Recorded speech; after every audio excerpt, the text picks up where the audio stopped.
तो चलिए खबरों में आगे बढ़ेंगे। यमुनोत्री और गंगोत्री धाम आने वाले तीर्थ यात्रियों की मदद को प्रशासन ने अब हेल्पलाइन नंबर जारी कर दिया है। आपदा और पुलिस के हेल्पलाइन नंबरों पर 24 घंटे दोनों धामों से जुड़ी महत्वपूर्ण जानकारी दी जाएगी। कंट्रोल रूम की मॉनिटरिंग की शीर्ष अफसरों को जिम्मेदारी दी गई है ताकि तीर्थ यात्रियों की हर समस्या का त्वरित निदान हो सके। जिलाधिकारी डॉक्टर मेहरबान सिंह बिष्ट ने कहा कि यमुनोत्री धाम और गंगोत्री धाम यात्रा पर आने वाले श्रद्धालुओं को किसी भी तरह की असुविधा ना हो, इसके लिए प्रशासन गंभीर है। तीर्थ यात्रियों को दोनों धामों की सड़क, मौसम की स्थिति से लेकर बाकी तमाम जानकारी सही और समय पर मिल सके, इसके लिए जिला आपदा परिचालन केंद्र और जिला पुलिस कंट्रोल रूम ने हेल्पलाइन नंबर जारी कर दिया है। इन नंबरों पर तीर्थ यात्री धामों से जुड़ी कोई भी जानकारी और समस्या का समाधान ले सकते हैं। कंट्रोल रूम में 24 घंटे तीर्थ यात्रियों को समाधान की जानकारी मिल सकेगी और उन्होंने यात्रा रूट पर तैनात सभी नोडल और विभागीय अफसरों को निर्देश दिए हैं कि किसी भी समस्या का निदान समन्वय बनाकर करें। तीर्थ यात्रियों को किसी तरह की असुविधा ना हो, इसका ध्यान भी रखा जाएगा।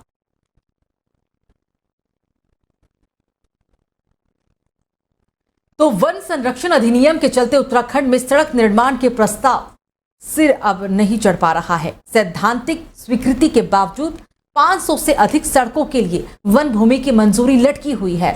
सचिव लोनीवी पंकज कुमार पांडे ने प्रमुख अभियंता से उन सभी सड़कों के बारे में कारण समेत रिपोर्ट मांगी है जिनमें सैद्धांतिक स्वीकृति मिल चुकी है, लेकिन पिछले दिनों हुई बैठक में उन्होंने इस संबंध में विभागीय अधिकारियों को निर्देश जारी किए थे। जारी कार्यवृत्त के मुताबिक सचिव ने उन सभी लंबित प्रकरणों का ब्यौरा भी मांगा है जिनके लिए वन भूमि हस्तांतरण का प्रस्ताव 5 से 10 साल बाद भी नहीं बन पाया, और इनमें ऐसे कई प्रकरण भी हैं जिन्हें ऑनलाइन अपलोड कर दिया गया है, लेकिन वन विभाग ने वन भूमि हस्तांतरण से मना कर दिया। बैठक में तय हुआ है कि ऐसे सभी प्रकरणों को निरस्त किया जाएगा जिनमें वन भूमि मिलना संभव नहीं है या सहमति देने से वन विभाग ने इनकार कर दिया है। इस संबंध में हालांकि सचिव ने प्रमुख अभियंता को प्रस्ताव बनाने के निर्देश भी दिए और साथ ही ताकीद भी किया है कि ऐसे प्रकरणों जिनमें संरेखण, ग्रामीणों की आपत्ति और अत्यधिक वन भूमि होने के कारण वन भूमि की सहमति मिलने की संभावना नहीं है और उन्हें निरस्त करने की कार्रवाई भी शुरू कर दी जाए। बैठक में यह भी तय हुआ है कि जिलाधिकारी और डीएफओ के स्तर पर लंबित प्रकरणों की स्वीकृति के लिए संबंधित अधिशासी अभियंता व्यक्तिगत रूप से समन्वय स्थापित करेंगे।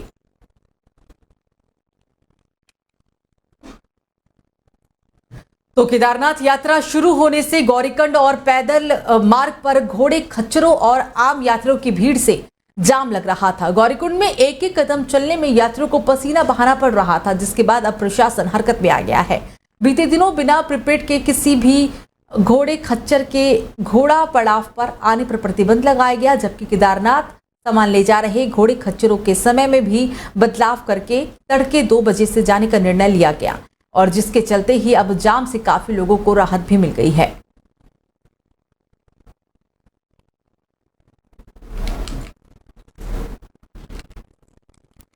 तो केदारनाथ धाम के मुख्य पड़ाव गौरीकुंड और पैदल मार्ग पर यात्रियों की भीड़ और घोड़े खच्चरों की बेतरतीब खड़े होने की से लग रहे जाम से बीते दिनों काफी हद तक राहत मिली। व्यवस्थाएं बदलने से तीर्थयात्रियों को जाम में नहीं फंसना पड़ा। वहीं सीतापुर से गौरीकुंड के बीच जाम से यात्रियों को खासी दिक्कत का भी सामना करना पड़ा। बता दें कि गुप्त काशी से लेकर गौरीकुंड तक कई स्थानों पर केदारनाथ हाईवे पर जाम की स्थिति बनी रही, जिस कारण यात्रियों को खासी दिक्कतें हुई है। सीतापुर से सोनप्रयाग तक हाईवे सकरा होने की वजह से दिक्कतों का सामना करना पड़ा। हालांकि बड़ी संख्या में पार्किंग का निर्माण इस समय करवाया गया है, लेकिन वाहनों की संख्या काफी अधिक होने की वजह से परेशानी भी उठानी पड़ रही है।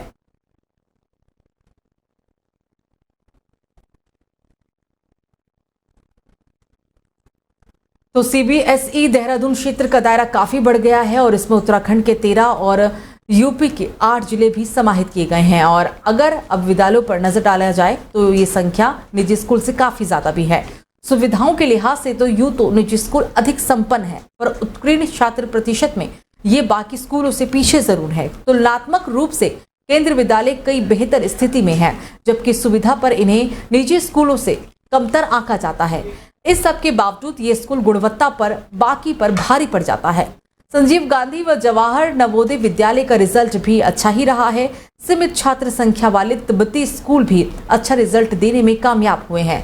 अभिभावकों से मोटी फीस वसूलने वाले निजी स्कूलों की बात की जाए तो परिणाम देने में ये पीछे हैं।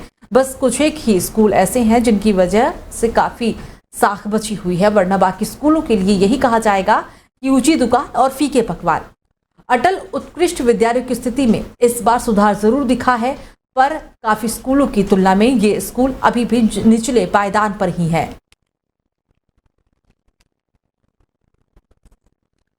तो बद्रीनाथ धाम में श्रद्धालुओं की भारी भीड़ और सहूलियत को देखते हुए पर्यटन विभाग ने दूसरे दिन दर्शन के लिए स्लॉट सिस्टम लागू कर दिया है। यात्रियों को 5 काउंटरों से दर्शन के लिए टोकन भी दिया जा रहा है और साथ ही ये काउंटर सुबह 4 से लेकर रात के 9 बजे तक खुले रहते हैं। प्रत्येक घंटे के स्लॉट में 1450 यात्रियों के दर्शन करने की व्यवस्था है। फिलहाल रोजाना के हिसाब से ही टोकन जारी किए जा रहे हैं। टोकन व्यवस्था से दिन भर में 20,000 से अधिक यात्री आसानी से दर्शन कर सकेंगे। जिला पर्यटन अधिकारी विजेंद्र पांडे ने कहा कि टोकन व्यवस्था से दर्शन व्यवस्था सुव्यवस्थित हुई है। कपाट खुलने के दिन बद्रीनाथ हाईवे पर लगे जाम के चलते पुलिस अब नंदप्रयाग, जोशीमठ, जोगीधारा, चमोली, चाड़ा सहित कई जगहों पर वाहनों की निरंतर आवाजाही भी कराई जा रही है। इससे जाम की समस्या पर काबू पाया जा रहा है। पुलिस अधीक्षक सर्वेश पवार ने कहा कि पुलिस ने गोपेश्वर नगर सहित कई यात्रा पड़ावों में सड़क किनारे खड़े वाहनों को भी हटाया। गोपेश्वर के हल्दा पानी, जीरो बैंड सहित कई स्थानों पर सड़क किनारे खड़े वाहनों को स्टेडियम में खड़ा करने को कहा गया है।